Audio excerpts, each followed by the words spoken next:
Salam alaikum, Azul Flaoun, bonsoir. Alors que les tensions semblaient s'apaiser, le bras de fer entre Alger et Paris est en train de reprendre, à la suite de la détention en France d'un agent consulaire. L'Algérie a vivement protesté samedi soir contre la détention en France d'un agent consulaire accusé d'implication dans l'enlèvement fin avril sur le sol français de l'influenceur algérien Amir Boukhous, dit Amir DZ. Une affaire inadmissible selon Alger au moment où le dialogue avec Paris vient de reprendre. 3 hommes, dont l'un travaille dans un consulat d'Algérie en France, ont été mis en examen vendredi à Paris pour arrestation, enlèvement, séquestration ou détention arbitraire suivie de libération avant le 7e jour, en relation avec une entreprise terroriste, selon le parquet national antiterroriste français. Le ministère algérien des Affaires étrangères a tonné samedi soir contre ce nouveau développement inadmissible et inqualifiable qui causera un grand dommage aux relations algéro-françaises.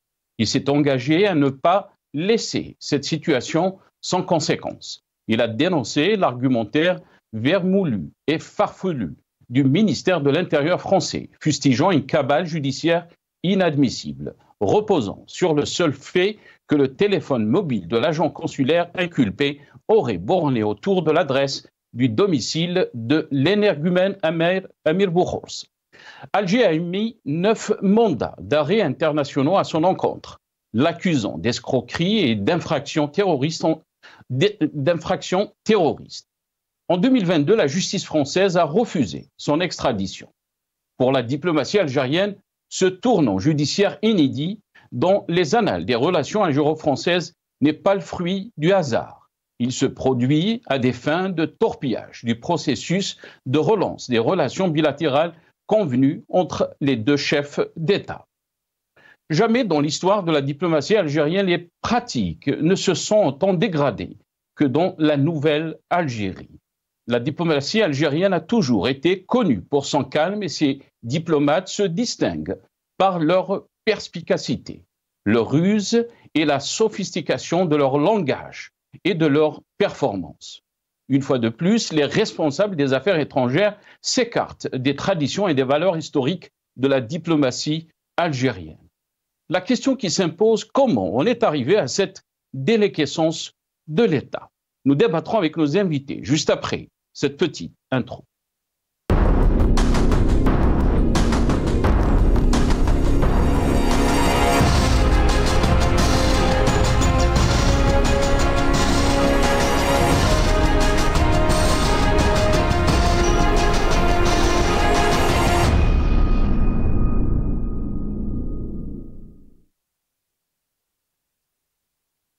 Affaire Amir DZ, colère d'Alger contre la France. C'est le titre de notre émission pour ce soir.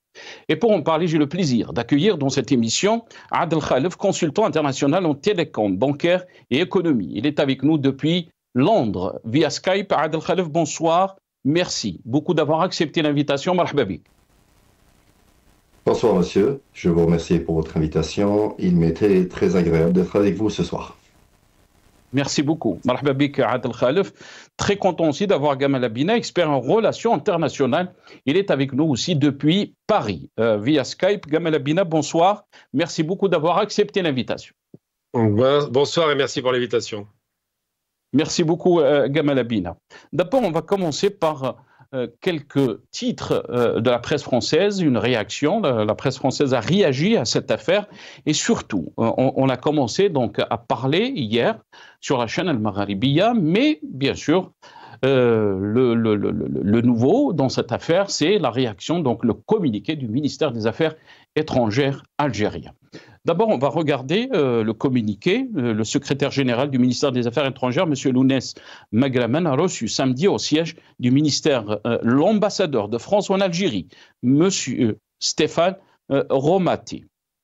Cette audience a eu pour objectif d'exprimer la vive protestation de l'Algérie suite à la décision des autorités judiciaires françaises de mettre en examen et de placer en détention provisoire un de ses agents consulaires en exercice sur le sol français, dans le cadre de l'ouverture d'une information judiciaire sur un supposé enlèvement du voyou Amir Boukhous, dit Amir DZ en 2024.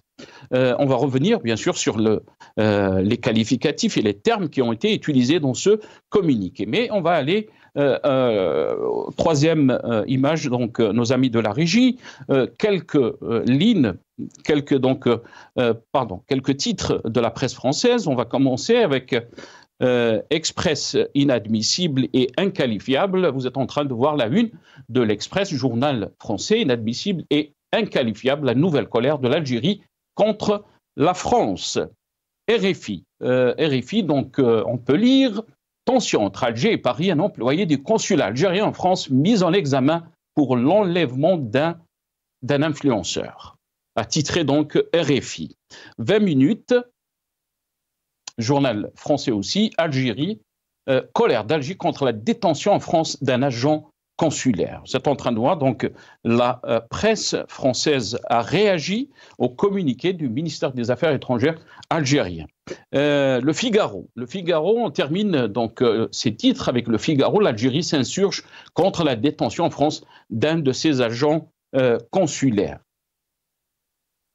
Voilà, d'abord on va revenir, ce qu'a déclaré hier Bruno Retailleau, le ministre des Affaires étrangères, sur cette affaire.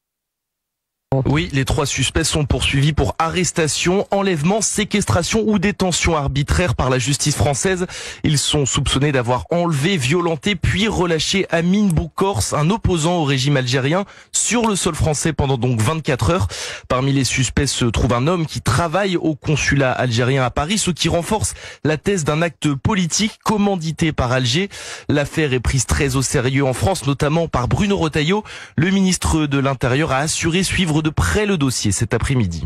La situation est grave. Elle est tellement grave d'ailleurs que c'est le parquet national antiterroriste qui dirige l'enquête. C'est un acte sans doute, peut-être, d'ingérence étrangère. Adel Khalef, je vais commencer cette émission avec vous. La situation est grave, est en train de nous dire donc le ministre des Affaires étrangères français Bruno Retailleau. C'est un acte d'ingérence d'un pays étranger sur le sol français.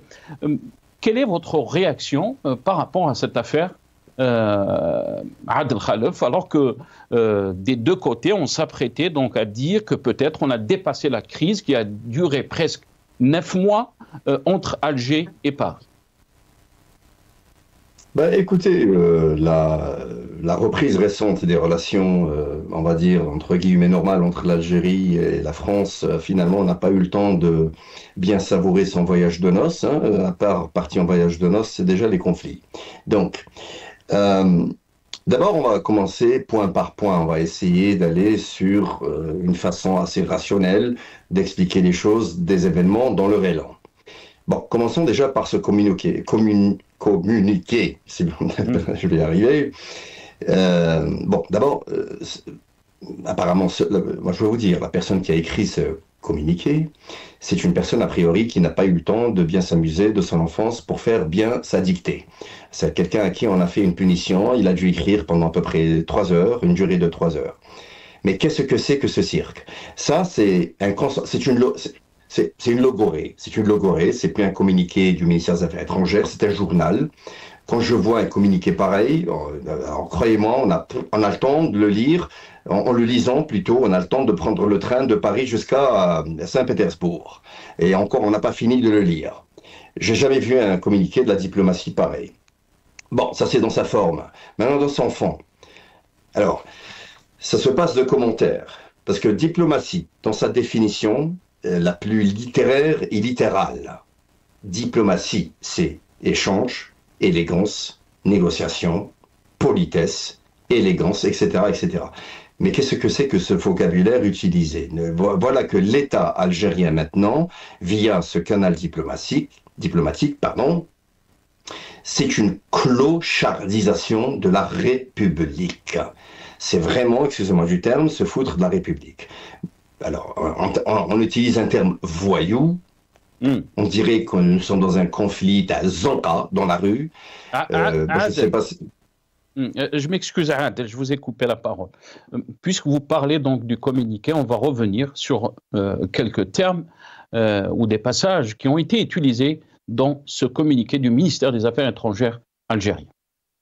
Information judiciaire sur un supposé enlèvement du voyou Amir Boukhors, dit Amir DZ, aurait borné autour de l'adresse du domicile de l'énergumène Amir Boukhors. De cette nouvelle action préméditée, l'empressement balourd a utilisé ce voyou comme nouvel étendard de la faconde anti-algérienne, passivité longtemps affichée dans le traitement des demandes d'extradition émises par les autorités algériennes à l'encontre de cet activiste subversif et lié à des organisations terroristes.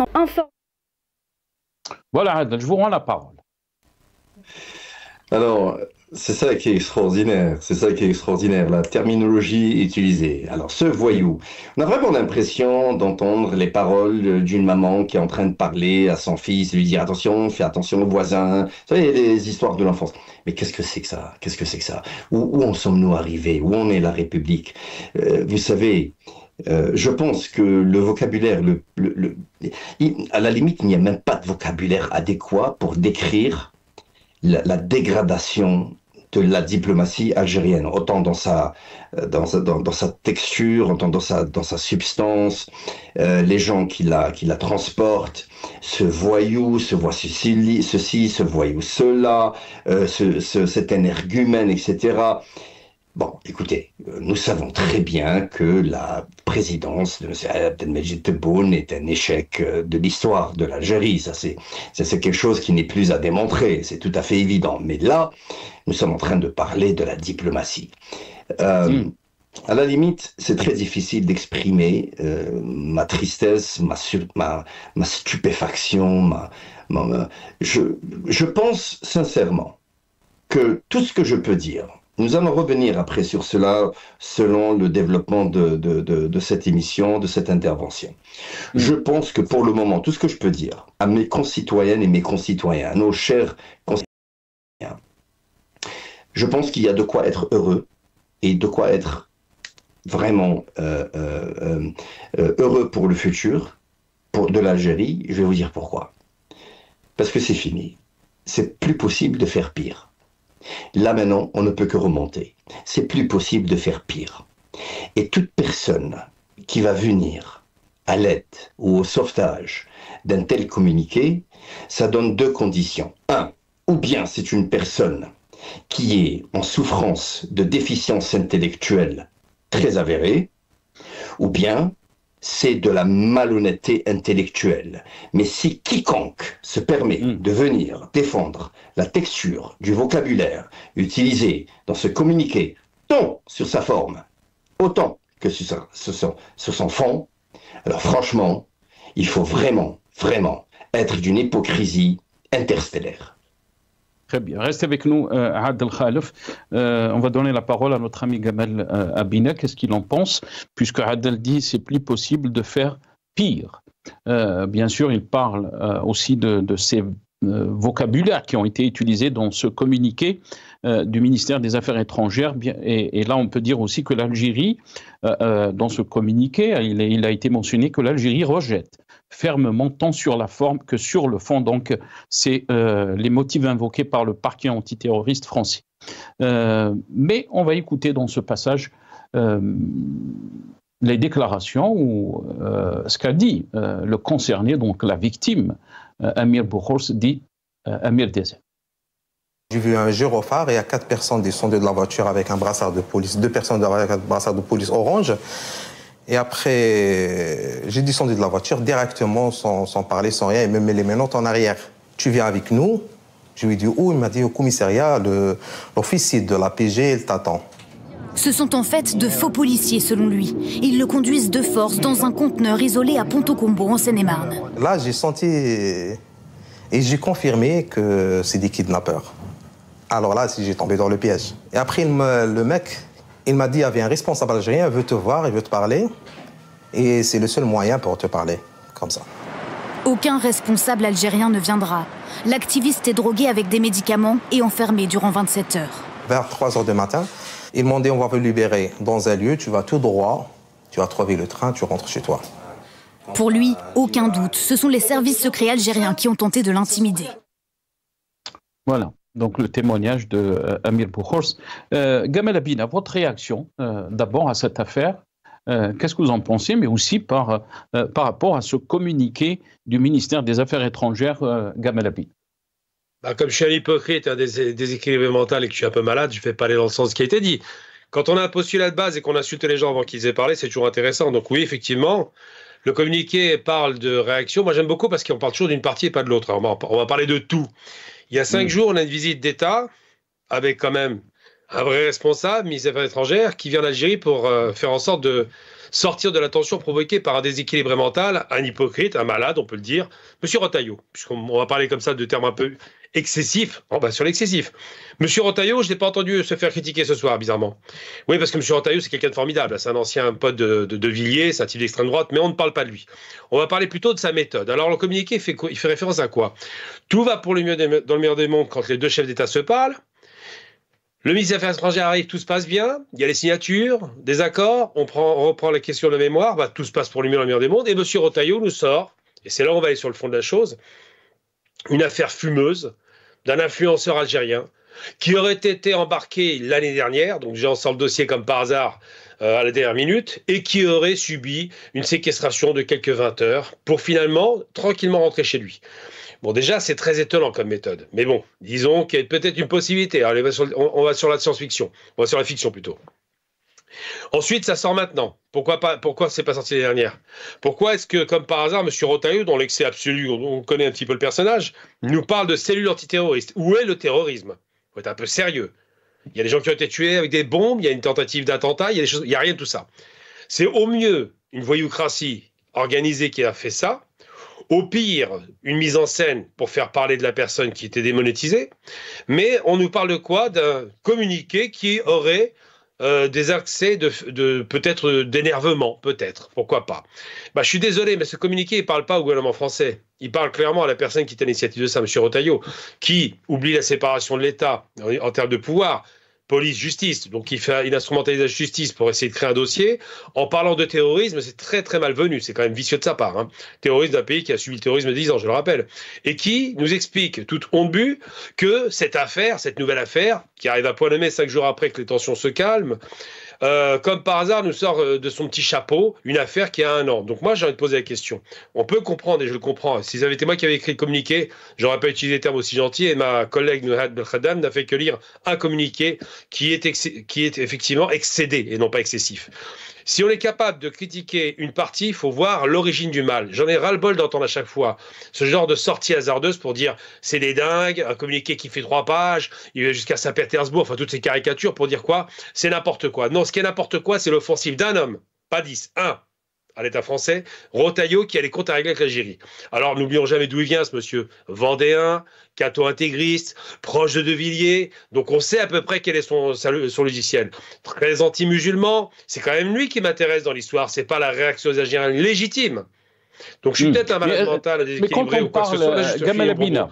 Moi, je suis peut-être malade mental, déséquilibré, on peut utiliser tous les termes, mais il arrive un temps où l'extrême droite est à la manœuvre, il faut taper sur l'extrême droite, il faut être un peu sérieux. Je veux juste réagir par rapport à ce que vous êtes en train de dire et je vais vous rendre la parole. Mais quand on parle, donc c'est le parquet national antiterroriste français qui a saisi donc l'affaire et là on n'est pas... bien sûr, on n'est pas dans la personne de Bruno Retailleau, on peut critiquer le ministre de l'Intérieur, mais on parle d'une institution, et vous connaissez très bien la France, c'est des institutions bien sûr qui sont indépendantes, la justice est indépendante, on ne peut pas critiquer le parquet national antiterroriste français et dire que c'est le règlement de compte de Bruno Retailleau et que c'est une affaire personnelle à lui. Alors non seulement je dis que c'est une affaire personnelle, mais je l'affirme. Ensuite, si, on peut critiquer. Vous vous rappelez des faux épouturanges, vous vous rappelez des affaires des Hollandais. Enfin, il y a tout un tas comme ça de vieilles affaires, de vieilles affaires un peu malheureuses françaises de la part de cellules qui étaient destinées à faire de l'espionnage ou du terrorisme d'État. Il ne faut pas oublier que la France en a pratiqué aussi sous Mitterrand. Non, ça peut arriver qu'il y ait ce genre de collusion. C'est pas une surprise. Vous avez raison de souligner le fait qu'en termes institutionnels, en termes constitutifs, la France a fait une séparation des pouvoirs. Sauf que M. Retailleau, quand il va mobiliser le parquet antiterroriste. Il sait ce qu'il fait. Un coup de téléphone, on va un petit peu appuyer là-dessus. Moi, je pose une question simple. Pourquoi il n'a pas fait l'année dernière? Puisque c'est une cellule terroriste, soi-disant.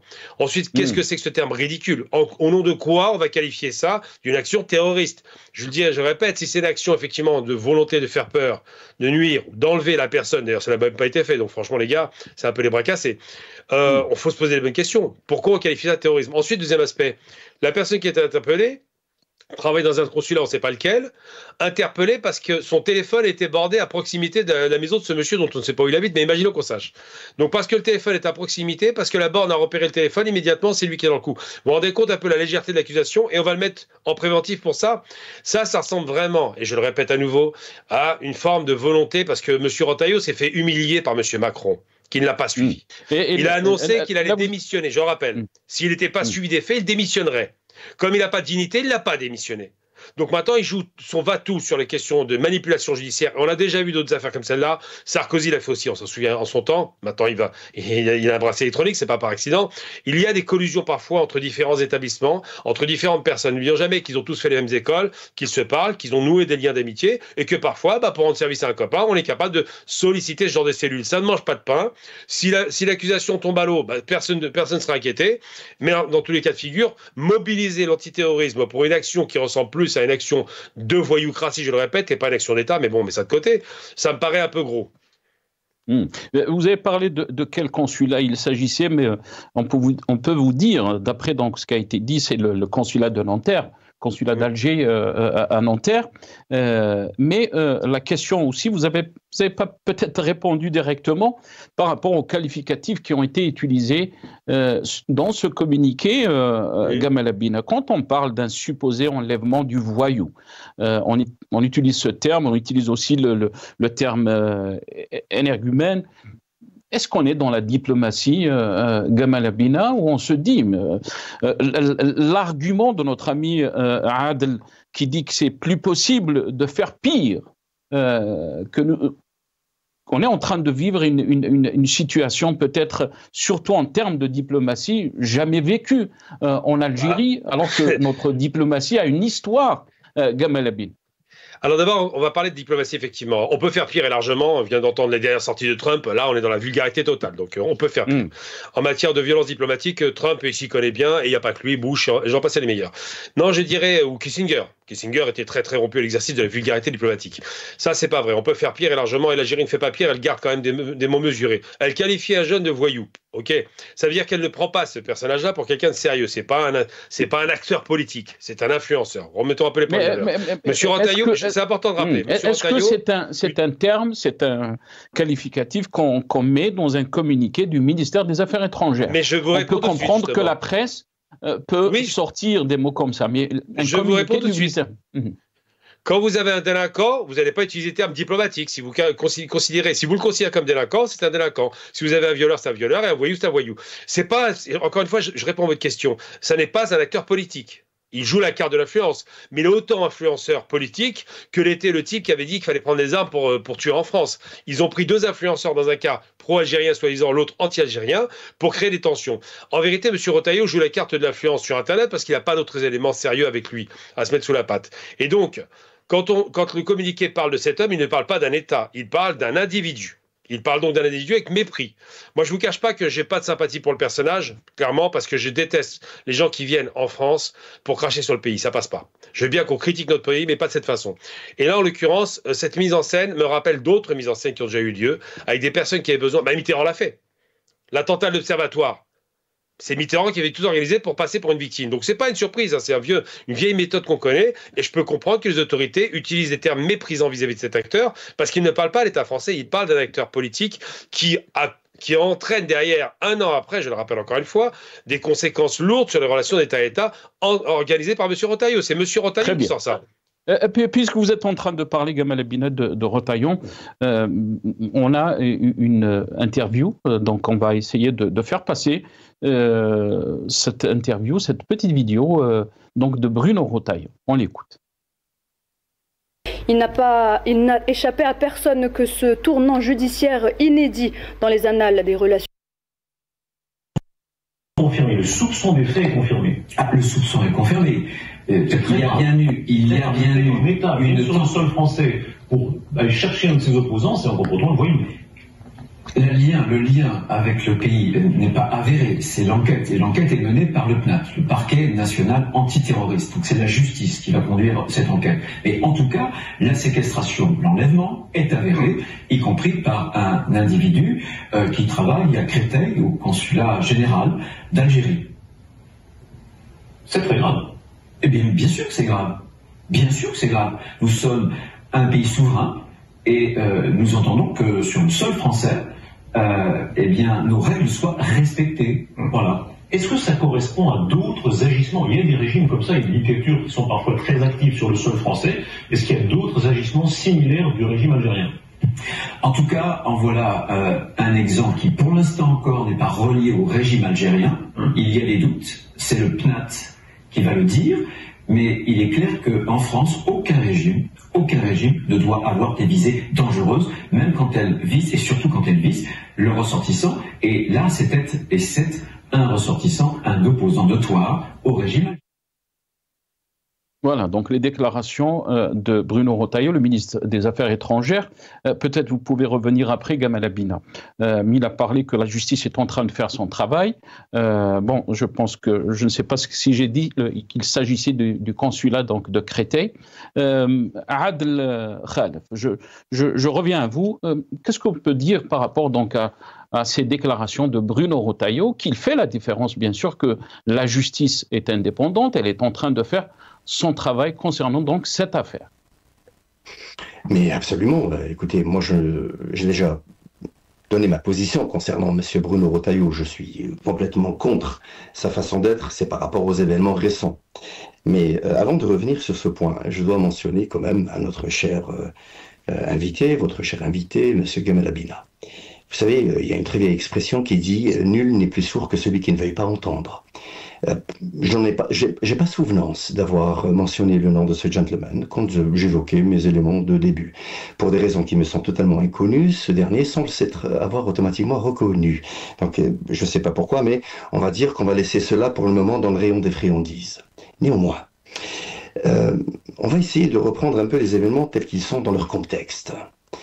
Alors, Monsieur Gamal Abina, s'il en a souvenance, il y a quelques semaines de cela, ou un peu plus, je pense que c'était pendant le mois de Ramadan ou juste avant, il avait une fois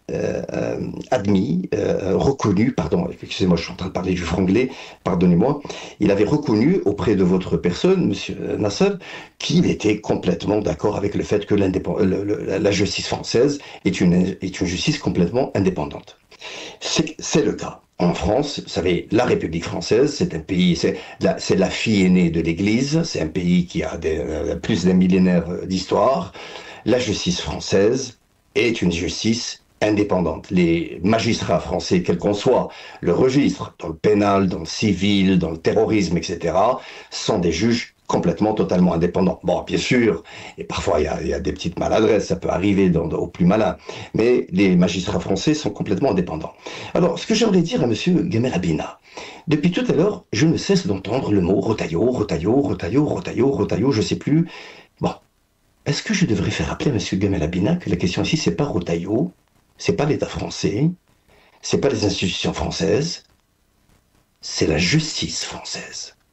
Ce sont des magistrats français. Or, vous savez, les magistrats, s'ils arrivent au point, de surcroît, étant des magistrats indépendants, s'ils arrivent au point d'incarcérer un individu, c'est qu'il y a des preuves embêtantes. Or, ce que je peux dire, quand on voit la réaction, vous savez, quand quelqu'un écrit beaucoup, on revient au communiqué, qui, encore une fois, est une logorée, un fleuve de non-sens, d'un vocabulaire répugnant, qui ne décrit en aucun cas l'héritage de l'Arbi Ben Mehdi, de Zerouti Youssef, de Abban Ramdani, que je ne peux en nommer autant de ces seigneurs. aujourd'hui, l'État algérien a un problème avec la justice française, il n'a pas un problème avec l'État français. Je ne vois pas en quoi l'État français est concerné ici, même si M. Gamal Abina ne cesse de dire et de répéter de façon, je ne sais plus, incalculable, Rotaillot ceci, Rotaillot cela. Enfin, franchement, je commence à avoir l'impression que M. Gamal Abina a une obsession de M. Rotaillot. Or, moi, M. Rotaillot, je vais vous le dire, pour moi, il ne m'intéresse même pas, parce qu'il n'est même pas dans le registre d'intéresser ma conscience. Je reste dans la profondeur des éléments, restons dans la texture du problème, restons dans la réalité des choses. Dans cet élan, je rajoute comme suite, M. Gamal Abina a évoqué, il y a voilà quelques minutes, pourquoi c'est maintenant, pourquoi c'était pas avant. Eh bien alors moi je vais vous donner une réponse, M. Gamal Abina. Je m'excuse peut-être, par rapport à cet argument que vous êtes en train d'avancer, on va écouter donc ce passage du timing qui a été aussi relayé par le communiqué du ministère des Affaires étrangères algérien. Il n'a échappé à personne que ce tournant judiciaire inédit dans les annales des relations algéro-françaises n'est pas le fruit du hasard et que son occurrence intervient dans un contexte bien déterminé et à des fins de torpillage du processus de relance des relations bilatérales convenues entre les deux chefs d'État lors de leur récent entretien téléphonique. Ce tournant judiciaire malheureux et malvenu prouve que certaines parties françaises ne sont pas animées de la même volonté de revitalisation des relations bilatérales et que l'engagement des uns et des autres n'est pas à la confluence de la bonne foi et de la sincérité nécessaire à la réunion des conditions d'une reprise sereine du cours normal des relations bilatérales. Voilà. Adel Khalef, je vous rends la parole. Tfadal. Oui, alors, je reprends. Donc, Monsieur Gamal Abina nous a dit que pourquoi, enfin il a posé la question, pourquoi maintenant, pourquoi c'était pas avant. Très bien, alors je réponds à cela. Nous avons lu aujourd'hui dans la presse algérienne que l'État algérien a décidé d'expulser des diplomates français, prétendant ou prétextant que ces derniers seraient un danger pour la sécurité nationale. C'est extraordinaire. Il a fallu qu'il y ait cet événement de monsieur, je ne sais plus, ce blogueur, que, bon, sincèrement, pour moi, c'est un non-événement, ce monsieur, mais néanmoins, il y a eu cet événement de ce blogueur. Donc le cas, l'histoire, elle est en France. Le problème est en France, avec la justice française. L'État algérien doit s'occuper d'un problème qui est donc établi ou présenté sur une table en France, donc la justice française.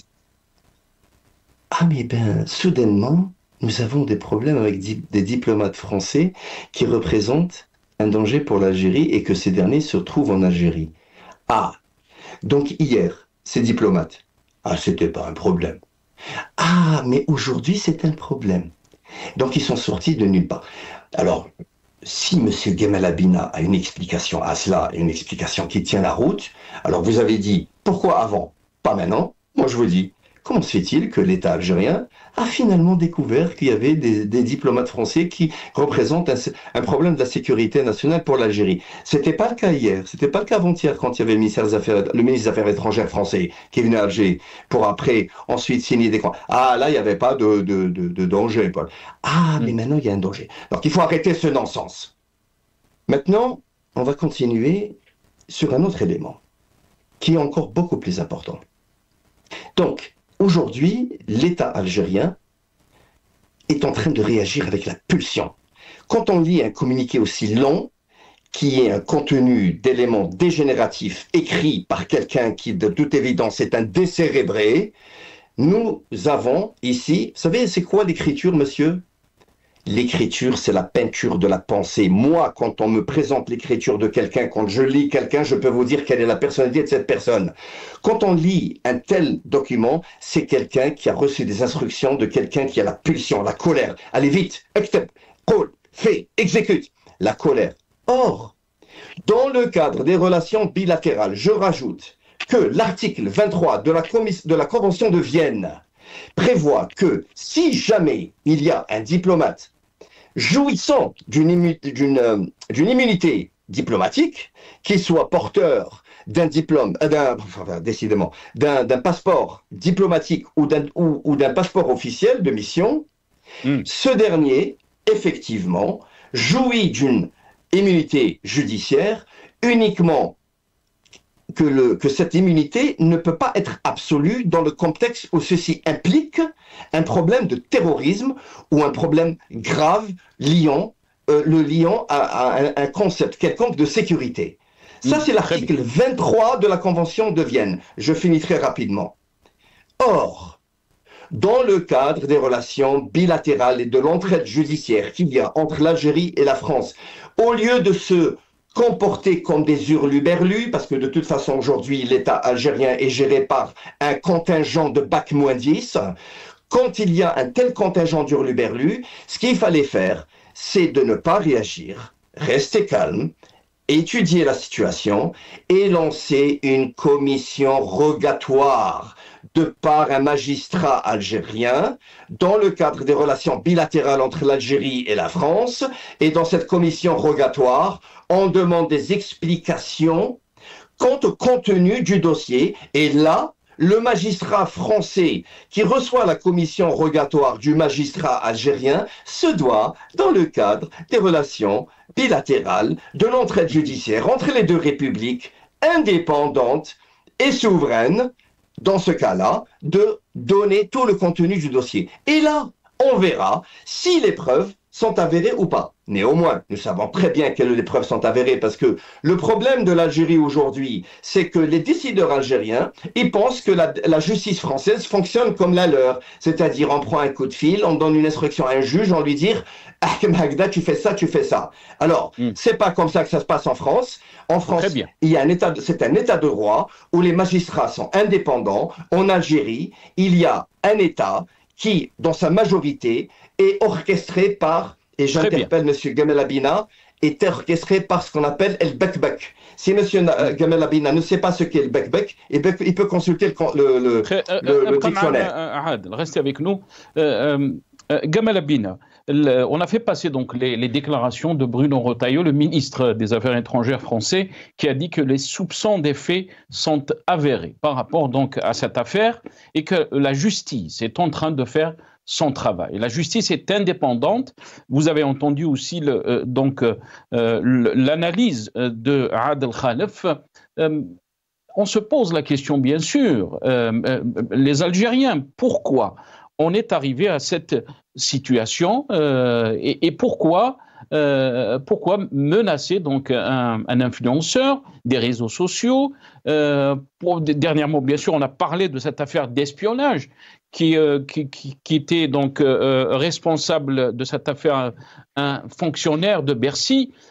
On est dans la répression sans frontières par rapport donc aux opposants au pouvoir algérien. Gamel Abina. Bon, j'aime beaucoup les blagues, donc on va aller jusqu'au bout de la blague, parce qu'apparemment il y a de l'humour dans la salle, donc on va rigoler. On pose une question, pourquoi est-ce que le calendrier est un an plus tard? Pas de réponse, on va dire l'Algérie va faire une mesure de rétention, ça s'appelle réponse du berger à des bergères, donc c'est très amusant. Donc pas de réponse à cette question parce qu'il ne peut pas répondre. Ensuite, on m'explique que l'État, effectivement français, il y a une séparation des pouvoirs. C'est très juste, ça n'empêche pas qu'on peut pousser un magistrat à faire une enquête préliminaire, une enquête de démarrage, pour vérifier s'il y a effectivement un dossier. Dossier qui sort un an plus tard, je le rappelle. Normalement, la saisine de la justice sur les actions terroristes, elle est immédiate. Ils s'auto-saisissent. Donc d'expliquer qu'il y a une séparation des pouvoirs, oui, dans les conclusions, effectivement, on l'a vu avec l'affaire Le Pen. Oui, la justice est indépendante quand elle arrive à faire son enquête, quand elle arrive à mettre les juges d'instruction en marche, la police criminelle ou la police antiterroriste, tout ce que vous voulez. Toute l'institution est en branle et elle arrive à des conclusions. C'est les conclusions qui montrent effectivement qu'il y a une indépendance. Mais le démarrage d'une action judiciaire ne conduit pas nécessairement à cela. Prenons l'exemple très récent, puisqu'on va s'amuser un petit peu. Apparemment, on veut faire le mal avec moi, on ne va pas faire le mal longtemps. Il y a eu un certain ministre de l'Intérieur, M. Moussa Darmanin, qui avait dit à l'époque, une imbécilité, il avait dit que Karim Zeribi, pas Karim Zeribi, Karim, le joueur de foot, j'ai plus son nom, Karim, je sais pas quoi, bref, joueur de foot très connu. Comment vous dites? Karim Benzema. Oui, j'ai oublié parce que je suis pas du tout foot, moi, mais bon. Karim Benzema serait frère musulman. Vraiment. Bon, je parle même pas du niveau de débilité du personnage quand il dit ça. Un frère musulman qui va évoluer dans un club en Arabie Saoudite, autant suicider. Donc, il est évidemment pas frère musulman. Benzema l'a poursuivi, la poursuite a été annulée immédiatement, classement sans suite. Et effectivement, il a tenté, monsieur ministre de l'Intérieur, d'engager une poursuite. Donc, effectivement, il a pu engager la poursuite et ça n'a rien donné. Donc, on ne peut pas parler de justice quand on est aux prémices de la justice justice, donc dans une information qui est lancée. On ne peut pas parler d'incarcération quand on confond les termes, c'est pas l'incarcération, il est en préventif parce qu'ils veulent prévenir la possibilité d'une fuite, évidemment. Mais surtout, et ça a été soulevé un instant, et là c'est là que c'est intéressant, c'est-à-dire que on ne recule pas devant les paradoxes. Effectivement, dans son vice, alors M. Rotaillot est à la manœuvre, il faut arrêter de délirer, il a l'obsession anti-algérienne depuis le premier jour. M. Rotaillot prend la parole dans les médias pour en parler. M. Rotaillot parle de terrorisme. M. Rotaillot dit que l'Algérie est un problème. M. Rotaillot était humilié par le gouvernement français, par le Macron en particulier, et cherche à se venger, c'est grossier. Et donc il nous sort une vieille affaire, c'est quand même la deuxième fois. D'abord, il y a l'influenceur algérien qui voulait faire des actions violentes en France. Encore l'influenceur, maintenant l'influenceur algérien qui serait un opposant politique alors qu'il n'emporte rien du tout. Ben, il faut être très clair sur un point. Lorsque M. Rotaillot va effectivement de façon vicieuse et malhabile saisir l'antiterrorisme sur une action qui n'est pas une action terroriste, je me rappelle la définition du terrorisme inventée en France en 1794, c'est le fait de massacrer des civils d'une manière violente pour créer un climat de terreur, le régime de la terreur, dans un but politique. Où est l'action de massacre de civils ou d'attentats à quelque forme que ce soit? C'est pas forcément des bombes, hein. Ça peut être les massacres avec un coup de couteau, de hachette ou simplement même de guillotine. Ça a été fait pendant la terreur. Où est l'action terroriste là-dedans? Est-ce que c'est caractérisé? Même les faits ne sont pas caractérisés. C'est-à-dire qu'il ne faudrait pas longtemps pour faire en sorte d'invalider cette volonté de ces qualifications qui est un qualificatif ridicule. Je ne doute pas que l'avocat de ce diplomate va effectivement disqualifier cette tentative ridicule, j'en doute pas une seconde. Mais ne parlez pas de séparation des pouvoirs quand il y a une initiative puisque vous parlez de séparation, il y a une initiative du pouvoir pour l'élection judiciaire. Là, on n'est pas dans la séparation. Vous parlez de la justice en France, Gamal Abine. Laissez-moi juste rebondir par rapport, parce que il y a quelques semaines, on avait parlé de l'affaire donc de l'influenceur Doualem, et la justice a désavoué le ministre de l'Intérieur, puisqu'il a été expulsé sans qu'il ait donc exercé son droit par rapport donc à son cas. Alors, la justice française a désavoué le ministre de l'Intérieur. Et la presse algérienne, on en a fait tout on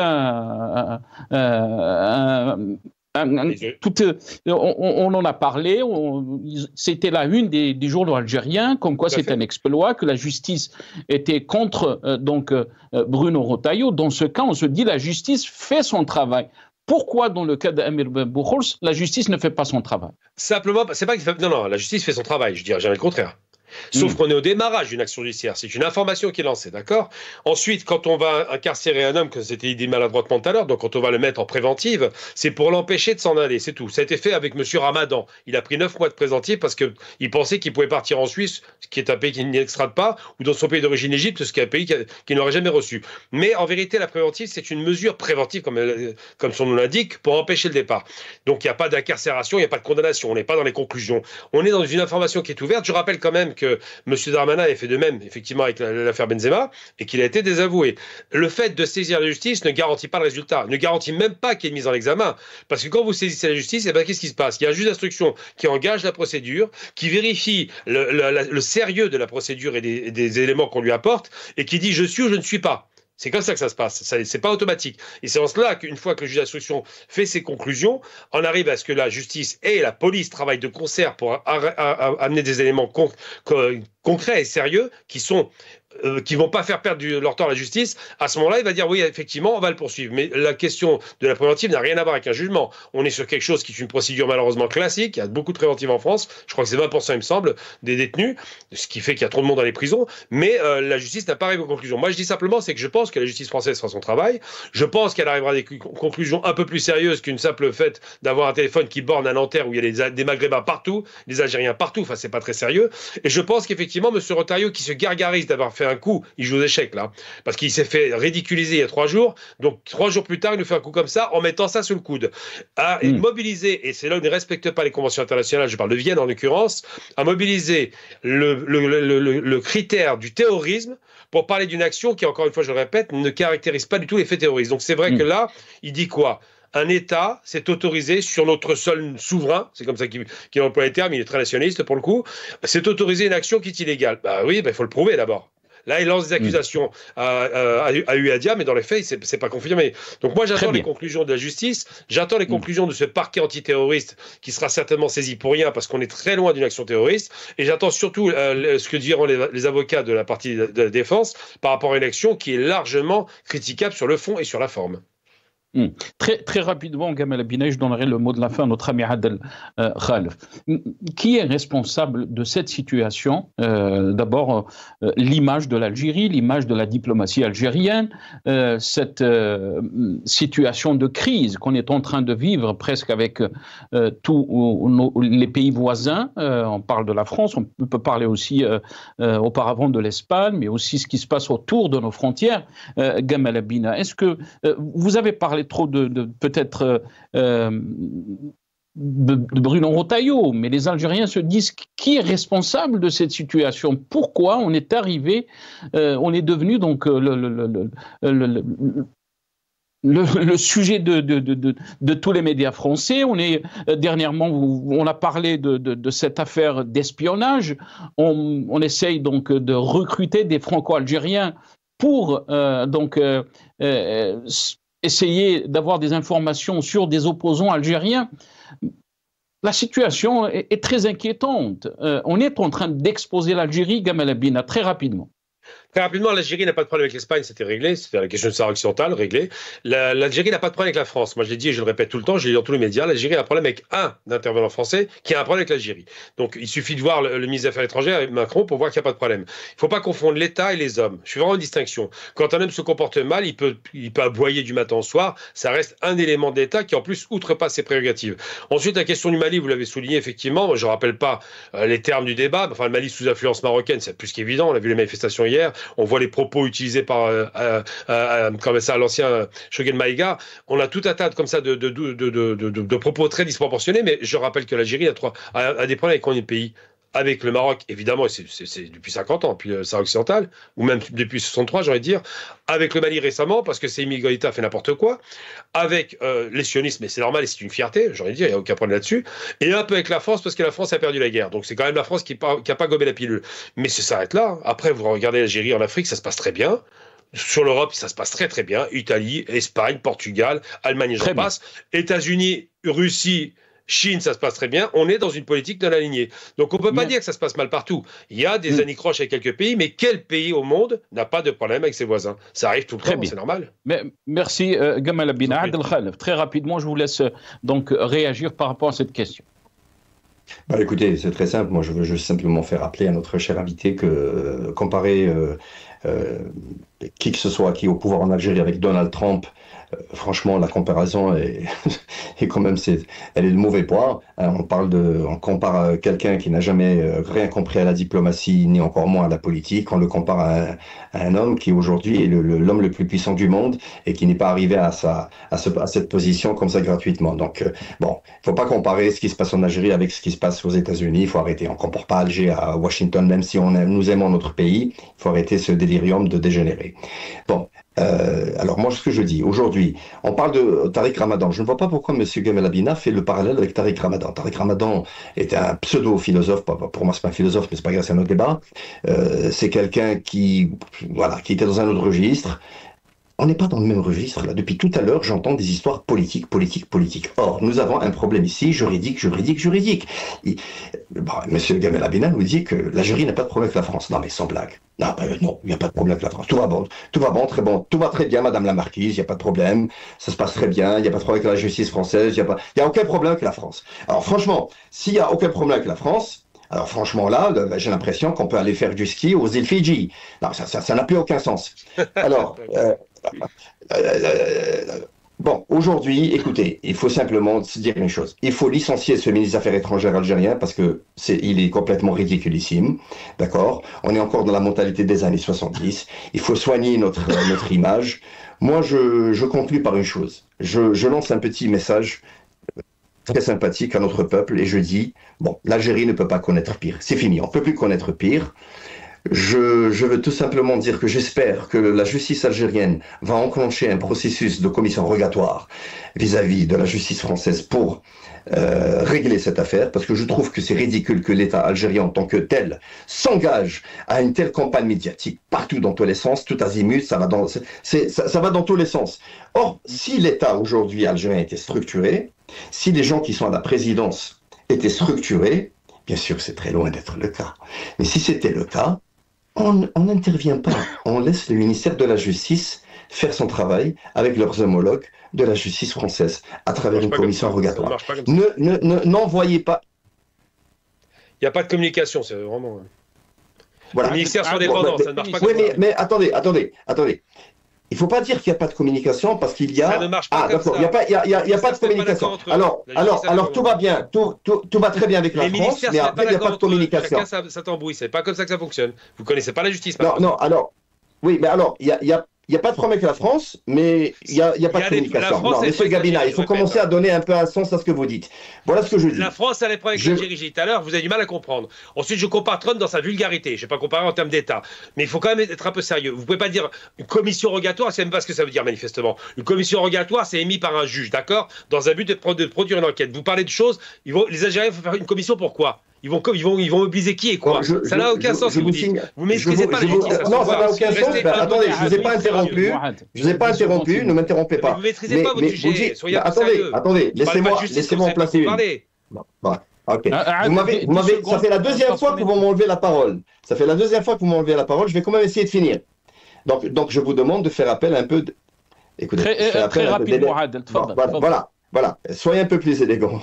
Je suis très élégant. Alors, je vous signale que nous parlons d'un juge en France, on ne parle pas d'un magasin d'épicerie, d'accord? Donc voilà, on parle de justice. Donc c'est une commission rogatoire, et je sais très bien ce qu'est une commission rogatoire, et vous savez très bien, donc c'est pas la peine d'essayer Shams Belgharbal. Il faut arrêter votre délire. Vous avez dit je vous dis une chose, monsieur, je vous dis une chose.